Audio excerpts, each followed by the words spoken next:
They said getting started was the hardest part, but no one told you how hard it is to scale a custom service business. It's time for your team to step up, but your clients want you. Discover how to scale to 7 figures and beyond by freeing up time and getting your team to run whole parts of the company so you can focus on scaling profits. This is the Hands Off CEO with Mandy Ellefson. Hi, this is Mandy Ellefson with the Hands Off CEO podcast. I have Philip Nickerson here with Aqua Production System. And Philip has a really fantastic story about how he has grown his company really from quite humble beginnings and has become a hands-off CEO. He has scaled it up into 7 figures, multiple 7 figures. Is that, Philip? Yep. Multiple 7 figures. Yeah. Yep. And he's done really well for himself. And I wanted to share his story here because it's really powerful. It's really the impact that it's had on his family, but the community and how they're making an impact in the community, and they're also making an impact in the world. And this is all coming from how he is running his consulting business. So Philip, welcome to the show. Thanks, Mandy. Great to be here. Yeah. So just a little background. Philip and I have worked together for a little while. There's been a number of stages that his company has gone through as he's grown. Philip, why don't you tell us a little bit about what your consulting company does? We design and build holding tanks for shellfish like lobster and oysters, and all the water treatment equipment that goes with that, especially the heating and cooling systems. Our specialty is the temperature control of the systems. Yeah, and so and just in plain speak, Philip is an engineer, by the way, and just for what that really means is what they do is they put these lobster tanks together that saves hundreds of thousands of dollars for each one of these clients that you work with in spoiled lobster that would just die, and then also saving energy in each equipment. Did I represent that right, Philip? Yeah, one of the biggest industries for us is lobster, and survival is one of the problems the industry has had in the past. So we've been able to eliminate a lot of that. Especially survival in transit. So now they're being shipped all over the world. Yeah. So what your systems allow them to do is actually capture some of the very best product and then actually move it overseas as far as China. Yeah. So our customer would be someone buying from a fisherman, and then they have to put the lobster in a tank and purge them out, get them ready for shipment to their customer, and choose which ones are able to make it, which ones aren't. They can hold them in our tanks for up to 6 months and then ship them successfully overseas to market when the time is right.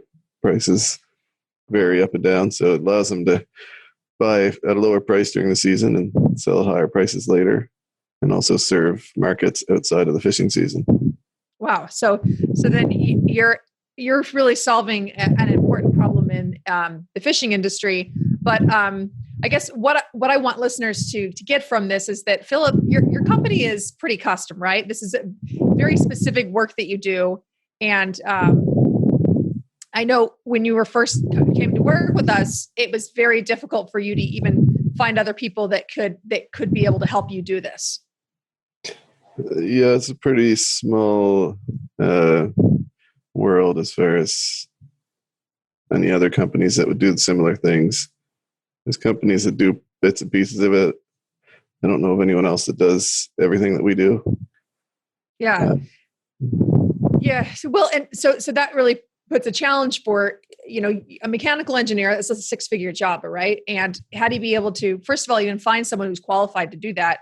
And then on top of that, 6-figure year salary, that's a pretty high overhead for the company. And then on top of that, you're like in a remote, is a village the right way to say it, where you live in Nova Scotia? It's a pretty small town, yeah. Right. So I imagine you don't have like dozens of engineers that have like the perfect level of qualification to come join your company. Yeah, there's not too many close by. Right. So one of the things that you've so expertly done in your company is be able to solve that problem. And I remember this was a couple of years back, but do you remember that conversation where we had, there was like this eureka moment where you were so sure you were going to have to hire the six-figure person with a mechanical engineer that you still have to train anyway. And there was this like aha moment where you could do something different. Tell me about that. Yeah, so we now have like a $15 an hour type person doing that role. And so what it was okay, we're going to have to pump water from here to there and through multiple pieces of equipment. So what pipe and fittings do we need to order? And so there's a lot you need to know. You need to be familiar with all the equipment and so on, and how much flow has to go through each pipe, which is something we learn how to calculate as an engineer. But we're able to standardize about 90% of that, so that it's there's essentially a spreadsheet that go in and fill out how many of piece of equipment A, how many of equipment B, and create most of the list without any input from an engineer or a technologist. So you've eliminated a six-figure the need for a six-figure salary, and you know, and that's a big deal because because not to mention just the cost savings, but I know that this is one of the things that allows you to be able to grow the company out faster, because this is one of the bottleneck pieces, wasn't it? Yeah, it was something I would always procrastinate on because it took several hours of focused time, and I didn't enjoy doing it that much after the first one. So I'd have to eventually get down and do it, and then I didn't want to do it anymore. It was the other part of it. Right. Well, and I remember that this is where you're at. You're about I remember you're about $600,000 a year when we first started working together. Is that right? Yeah. I think that was at the time that we solved this problem as well. Okay. Yeah. So and a lot of that is materials and pass through the company. So really, like a company at that size, at capacity, but limited resources, limited time from the CEO. So what I'd like listeners to really understand here is what Philip did is one of the things that made this successful was that, Philip, you were actually willing to look at it a different way. And you saw it one way, but then when we had a conversation about it, you're like, oh, and your mindset was able to shift so quickly and let go of the way that you thought it had to look like. Yeah, it made a lot of sense to me that we can break it down into smaller tasks and still get the outcome we need. Without what? Sorry? Without hiring someone that's got a lot of education and a high price tag with them. It doesn't need to be figured out every single time. So, yeah. Well, and you know, I think this is a good lesson to learn for a lot of companies that are especially in the six-figure range, and you're at this point where you're at capacity and it's tight. You just you're working like crazy hours. I think were you like 80 hours a week or something when we first started working together? Yeah, something in that range. I wasn't counting. I think it might have been more than that when we actually calculated it, because there was just something insane like I think it was like something like 20 hours per week that we cut off your schedule just from the first session we did. Do you remember that? Yeah. Yeah, I was just always working. Yeah. So then were you surprised at how fast that you were able to get relief and actually be able to focus on what would grow the company?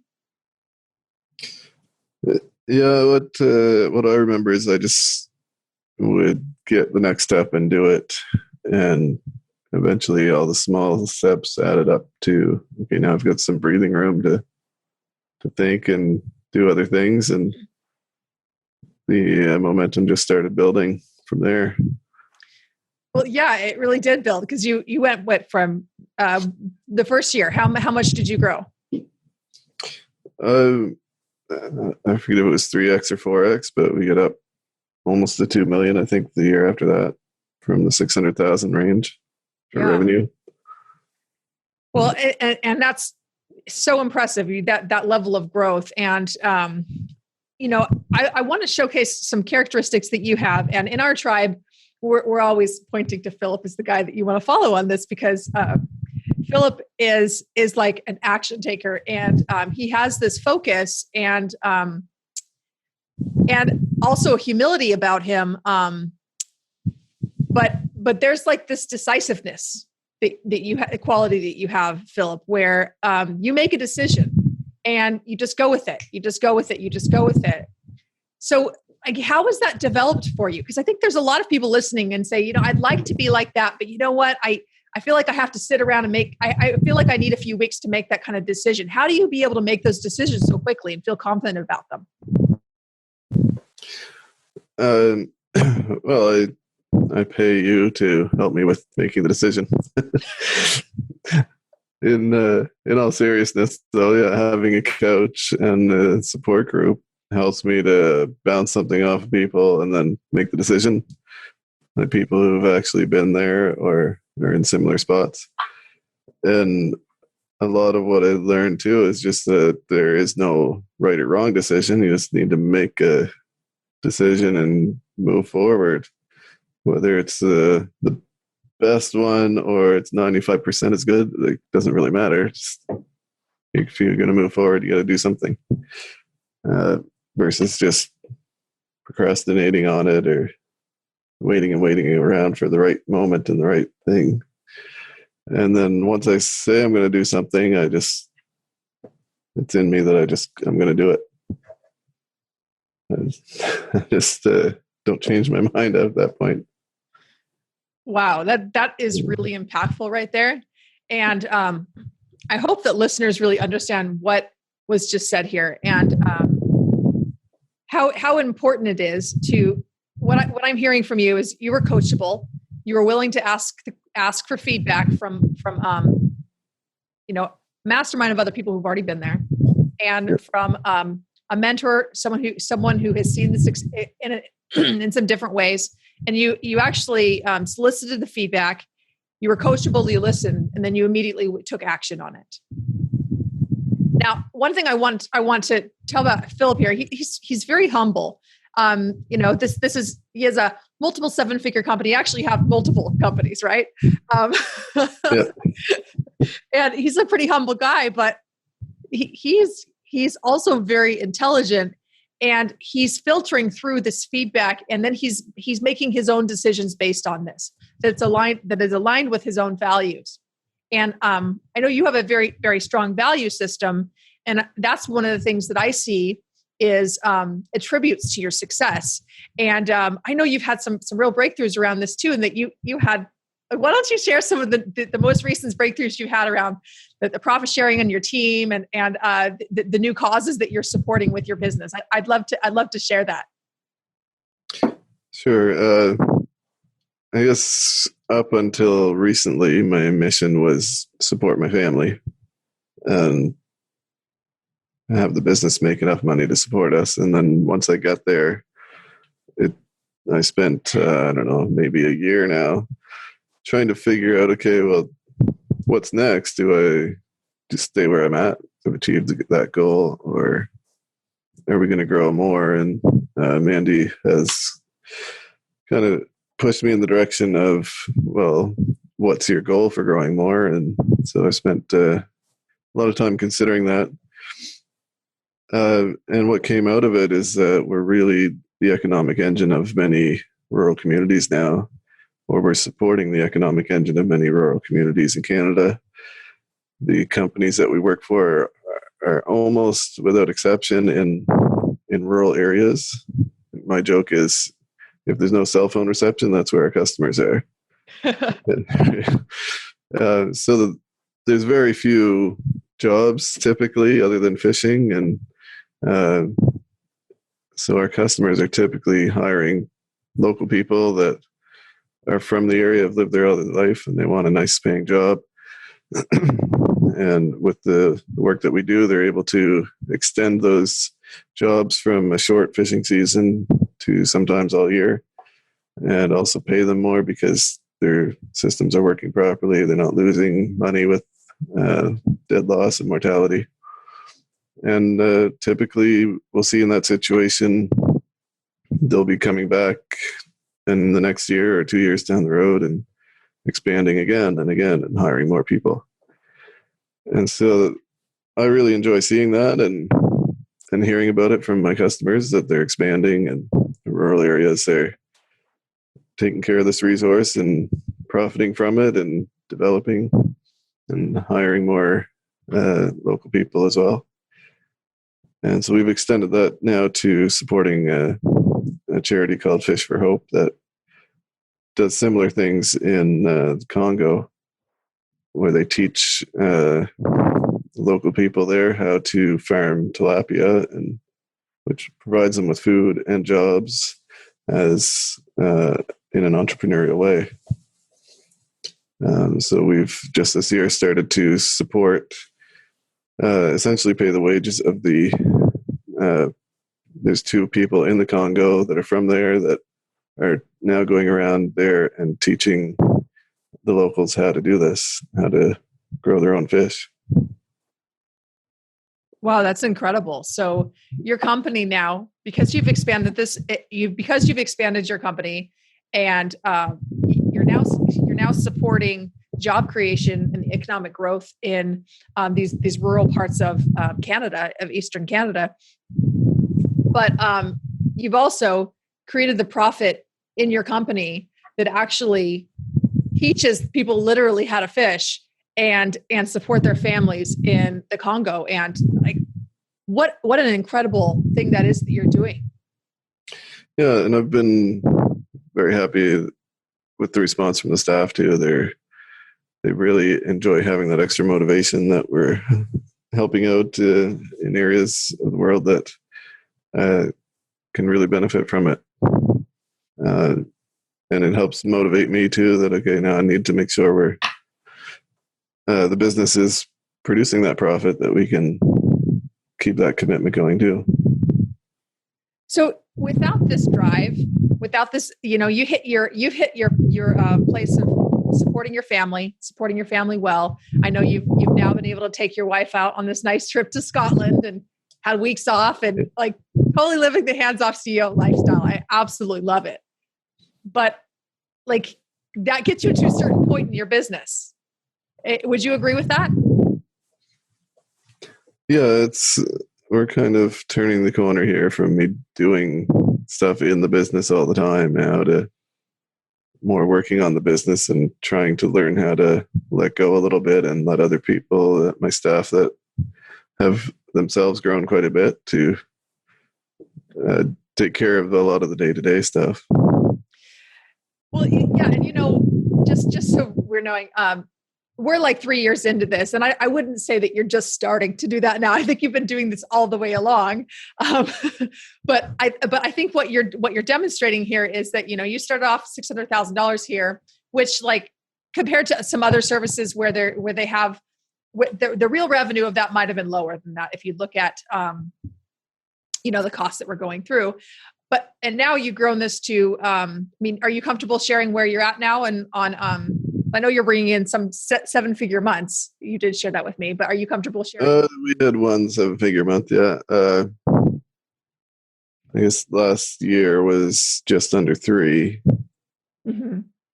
This year is probably going to be similar, but we'll see. Yeah. So, but one of the things I really want to show, to point out here that Philip is doing right is that he's found a deeper motivation. I remember there was like a really critical point where like there was a wall that was hit and there was these team breakdowns that were happening. I hope you don't mind me sharing this.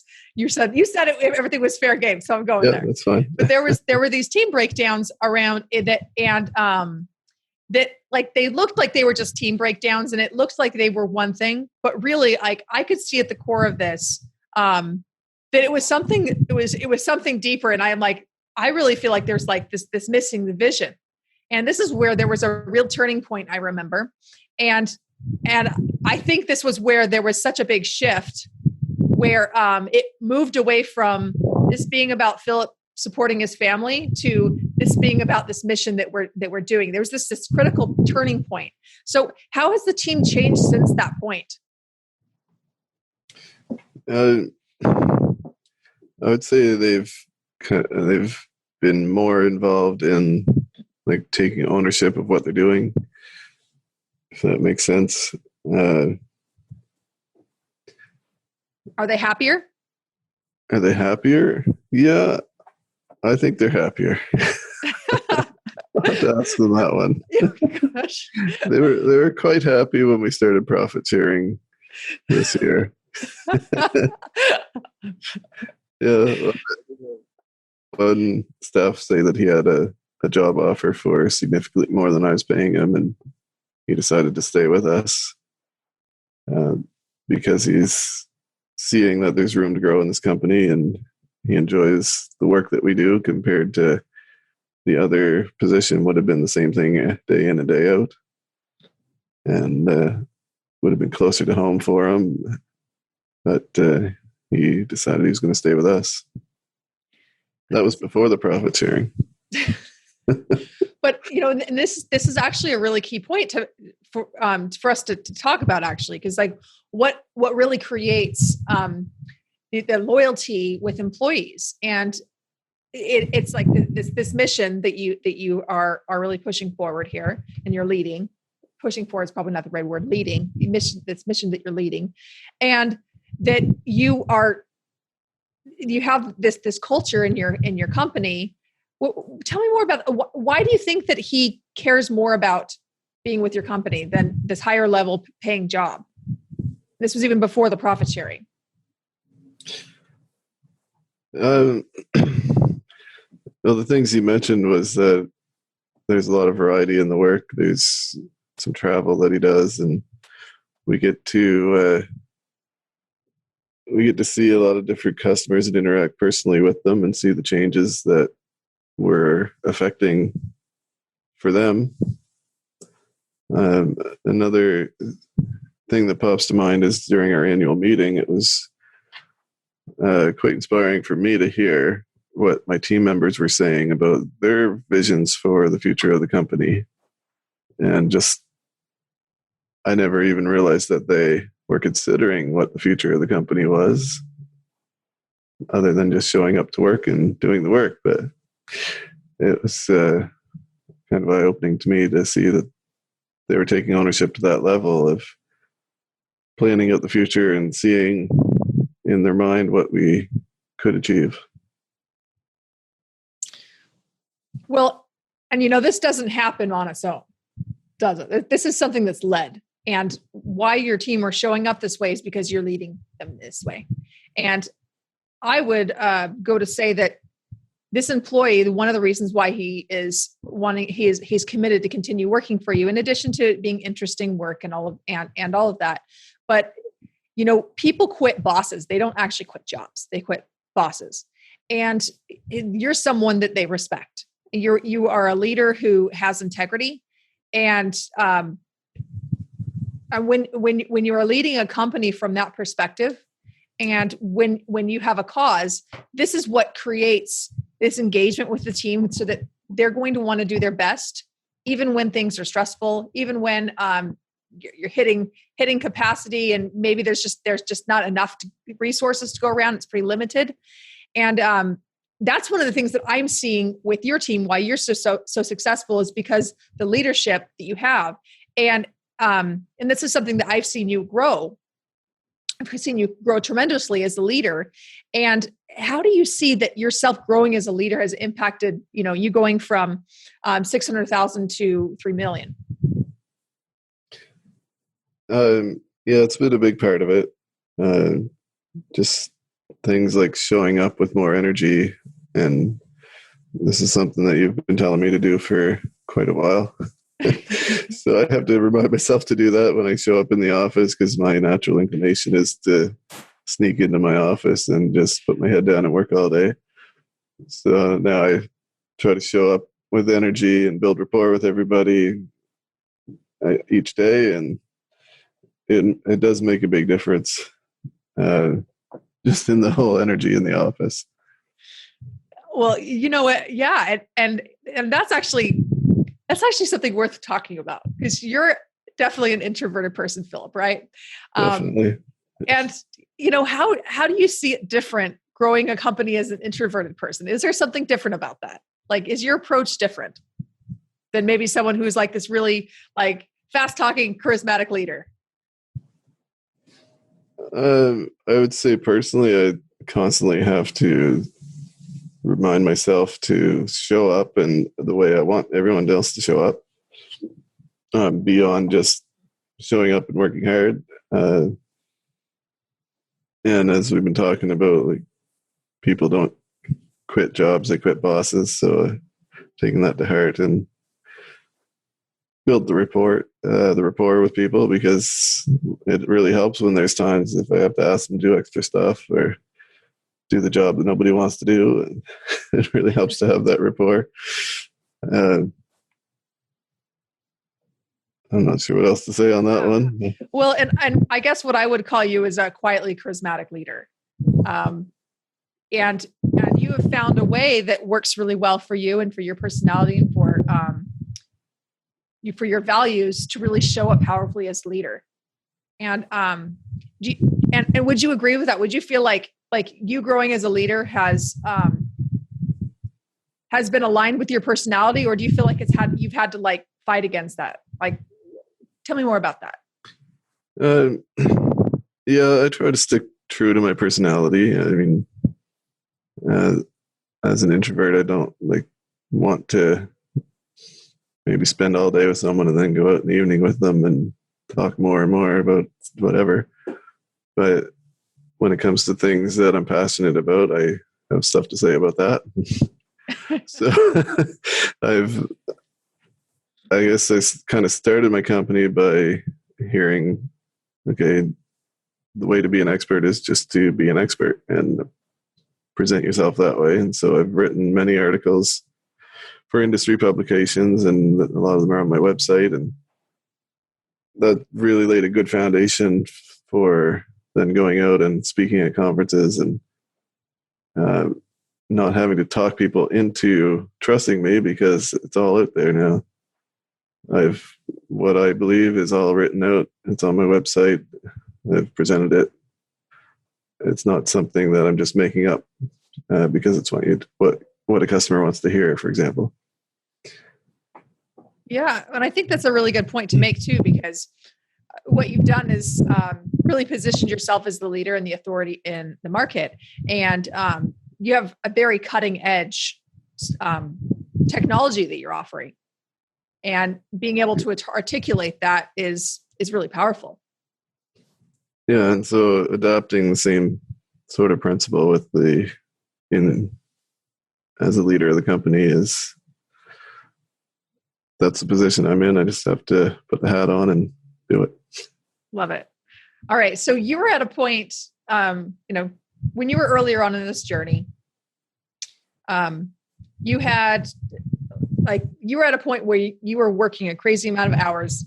You couldn't keep up. There was no room to grow in the company, because the company was very much dependent on you. You had staff, so it wasn't like it was like a solo business or anything, but the business was you.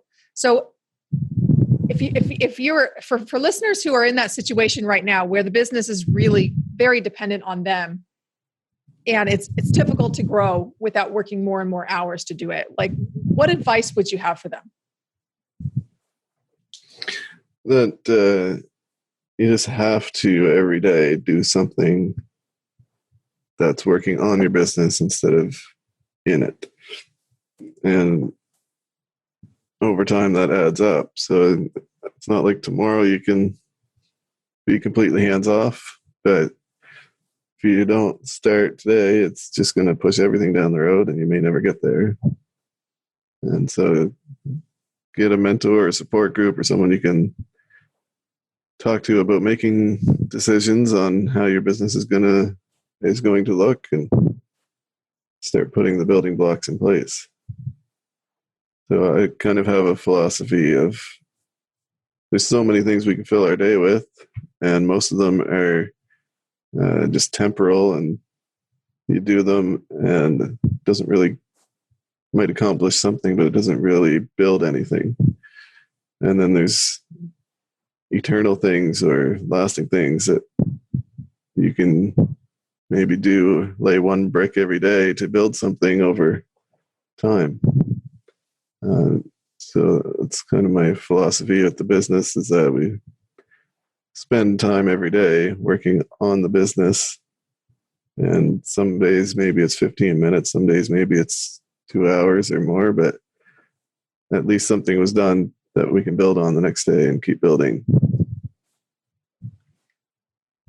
I think that is really profound what you just shared, Philip. And what I think is also really cool about it is that you're talking about one brick at a time, but yet you've created quite rapid growth out of this. And from someone just listening to that, they might think, oh, well, slow and steady growth, but you have actually created rapid growth out of laying one brick at a time. Yep. I love that. So, do you have any last thoughts that you want to share with other CEOs that might be at an earlier stage than you, and any last words of advice for them? I would just stick to the same thing of one brick per day, and with a support group or a mentor that can help you know which brick to target. Okay. Well, I love that. Thank you so much for being on the show, Philip. I really appreciate this. And I just want to acknowledge you for the focus and the dedication that you have in laying one brick at a time. And you are such a great mentor for others to really look up to, and to see how being decisive and really putting first things first, and also growing your business, building your business from this place of service, and from this place of meaning and significance. And you are such a great role model for that. So thank you for that. Thank you for sharing your story, and congratulations on all your success. Thank you. Yeah. And where can people reach you if they want to learn more about what you do? My website's the best place. It's aquaproduction.ca. No S on the production. Okay. Well, thank you so much for that, Philip. And thanks again for being on the show. All right. Thanks, Mandy. Thanks for listening to this episode of The Hands Off CEO with Mandy Ellefson. If you want to work less and make more, make sure you subscribe and get a new episode every week, and help spread the word by leaving a review.